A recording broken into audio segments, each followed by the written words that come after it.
আল্লাহ তুমি আমার গুনাহগার উম্মতকে বাঁচাও।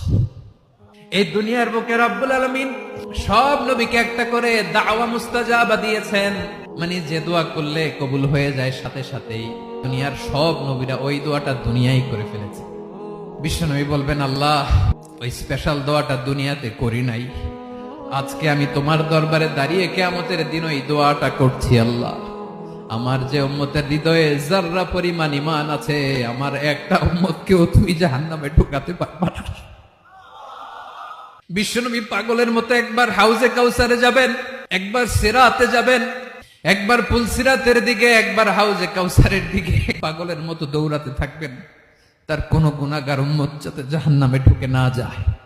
উম্মতি বিশ্বনবী আমার জন্য কাঁদবেন, আপনার জন্য কাঁদবেন, আমাদের জন্য সেদিন কেঁদে কেঁদে জাহান্নামের দরজায় দাঁড়িয়ে আমাদেরকে টেনে টেনে জান্নাতে ঢুকাবেন।